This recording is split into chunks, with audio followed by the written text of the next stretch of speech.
Life की कुछ ऐसी बातें जो बहुत पहले समझ में आ जानी चाहिए, लेकिन कुछ लोग उनको समझते समझते बहुत वक्त लगा देते हैं। Living only in past and future is not life. कि आप लाइफ में पास्ट के बारे में सोचे जा रहे हो या फ्यूचर की बहुत ज़्यादा टेंशन करे जा रहे हो तो ये लाइफ नहीं है। लाइफ का असली मतलब है कि आप आज में जी रहे हो, आप आज का जो मोमेंट है उसको अच्छे से एंजॉय कर रहे हो, वही ज़िंदगी है। लाइफ एक बार मिलती है, लेकिन अगर एक बार सही से जी लिया तो एक बार बहुत है। लेकिन अगर आप पास्ट और फ्यूचर में ही सोचते चले जाओगे तो आप प्रेजेंट के मोमेंट को कभी एंजॉय ही नहीं कर पाओगे। Life is all about living in present moment. Love at first sight is not love.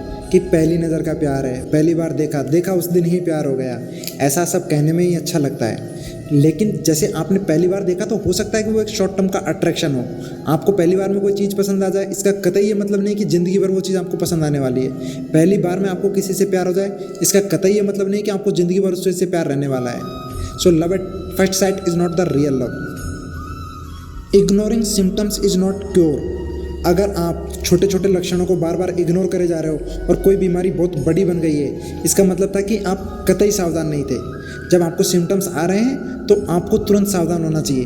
वो बोला जाता है ना कि बचाव ही उपाय है, prevention is always better than cure. अगर आपको थोड़े भी सिम्टम्स किसी बीमारी के नज़र में आ रहे हैं तो इमीडिएटली आपको किसी डॉक्टर से कंसल्ट करके एडवाइस लेनी चाहिए। Living in solitude is not loneliness. कि अगर आप ज़िंदगी में अकेले हो, इसका कतई मतलब ये नहीं कि आपकी ज़िंदगी में अकेलापन है। कई बार लाइफ में हमें अपना पर्सनल काम या अपने पर्सनल पैशन को चेज करने के लिए ज़िंदगी में अकेला रहना पड़ता है, लेकिन इसका मतलब ये नहीं कि हम अंदर से अकेले हैं। अकेले रहना और अंदर अकेलापन होना दोनों बहुत अलग चीज़ें होती हैं। और कई बार अगर अकेला रहना पड़े तो अकेले रहो और अपनी लाइफ में कुछ अच्छा कर जाओ, क्योंकि ये बोला जाता है some of the times in life somebody's absence will make you a better person. कि बहुत सारी अगर भीड़ आपके साथ में रहेगी तो हो सकता है कि आप अपने पोटेंशियल को पहचान ही ना पाओ, लेकिन अगर आप अकेले रहोगे, अपने पोटेंशियल पे काम करोगे, अपनी स्किल्स को ग्रो करोगे, तो हो सकता है कि आप अपने पैशन को चेज कर जाओ और लाइफ में बहुत अच्छा कर जाओ। Being highly educated is not a guarantee of morals. अगर आपके पास डिग्री अच्छी है, आप हाईली एजुकेटेड हो, इसका कतई ये मतलब नहीं कि आपके अंदर मॉरल्स होंगे, वैल्यूज होंगी, प्रिंसिपल्स होंगे, एथिक्स होंगे। इस बात की कोई गारंटी नहीं है। कई लोग ऐसे हैं जिनका एजुकेशन का लेवल एकदम कम है लेकिन उनके मॉरल्स बहुत अच्छे हैं, और कई लोग ऐसे भी हैं they are very far educated, बहुत अच्छे अच्छे इंस्टीट्यूट से वो लोग पढ़े हुए हैं लेकिन एथिकल नाम की कोई चीज़ ही नहीं है उनके अंदर। They are very arrogant. Quitting after trying your best doesn't mean you are coward. अगर आपने किसी काम को करने में अपना 100% दिया है और फिर आपको रिजल्ट्स नहीं मिले और उसके बाद आपने उस काम को छोड़ दिया, तो इसका कतई ये मतलब नहीं कि आप कायर हो। आपने अपना 100% दिया, आपने अपनी जान ताकत लगाई, रिजल्ट नहीं मिले अलग बात है, लेकिन उसके बाद अगर आप कोई और काम करते हो, इसका कतई ये मतलब नहीं कि आप कायर हो इसलिए आप किसी काम को छोड़ के भागे हो। फॉर एग्जाम्पल, आपने किसी एग्जाम की प्रिपरेशन करना शुरू किया, आपने 5 साल स्पेंड कर दिए, आपका सिलेक्शन नहीं हो रहा, अब आपने उस एग्जाम से स्विच करके किसी और एग्जाम की प्रिपरेशन करना शुरू कर दिया, तो इसका कतई मतलब नहीं है कि आप कायर हो।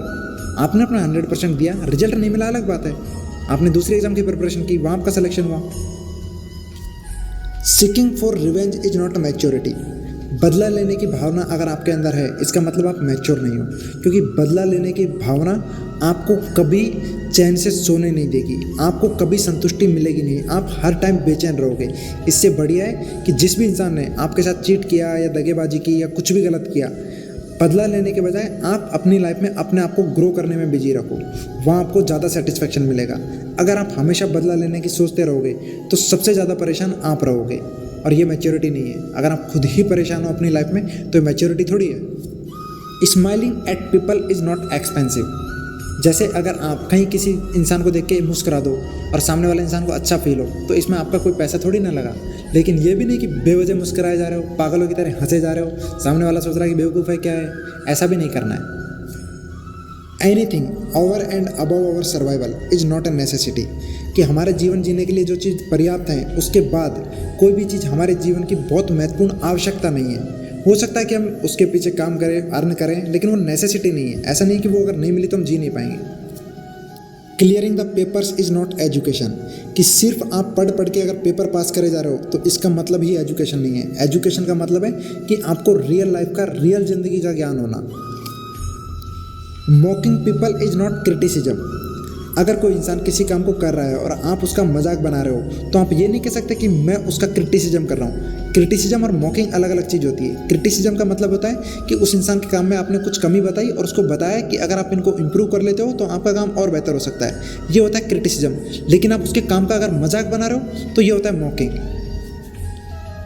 Brand of clothes do not decide the identity of a person, कि कपड़ों की जो ब्रांड होती है वहाँ से किसी इंसान की पहचान का पता नहीं लगता। कुछ लोग बहुत अमीर होते हैं लेकिन बहुत कैजुअल कपड़े पहनते हैं, और कुछ लोग बहुत गरीब होते हैं लेकिन बहुत ब्रांडेड कपड़े पहनते हैं। तो कपड़ों की ब्रांड से आप किसी की पहचान का पता नहीं कर सकते। Ratan Tata, one of the richest person in India, वो बहुत सिंपल कपड़े पहनते हैं, बहुत सिंपल कपड़े पहनते हैं लेकिन बहुत अमीर आदमी हैं। लेकिन बहुत सारे ऐसे भी लोग हैं जो बहुत गरीब हैं लेकिन एक से एक ब्रांडेड कपड़े पहनते हैं। तो कपड़ों से कभी किसी की पहचान 100% नहीं की जा सकती। Helping people is a source of satisfaction and not a business deal, कि अगर आप लोगों की मदद करते हो तो आपको अंदर से सेटिस्फैक्शन मिलेगा, अंदर से संतुष्टि मिलेगी, अंदर से शांति मिलेगी। कोई बिजनेस डील नहीं है कि आपने अगर हेल्प किसी की है तो आपको रिटर्न मिलना 100% श्योर है या क्रेडिट मिलना 100% श्योर है। हो सकता है आपको क्रेडिट भी ना मिले, हो सकता है किसी ने देखा भी ना हो, लेकिन आपको अंदर से सुकून मिलेगा अगर आपने वाकई में खुद से किसी की हेल्प की है तो। एंड एट लास्ट, सक्सेस और failure are not your destiny, only death is your destiny, कि लाइफ में कामयाबी, नाकामयाबी, सफलता, असफलता, ये आपका फाइनल डेस्टिनेशन नहीं है। फाइनल डेस्टिनेशन है डेथ, मौत। एक चीज़ कड़वा सच है, कामयाबी मिलेगी या ना मिलेगी लेकिन मौत जरूर मिलेगी, और ये कड़वा सच है।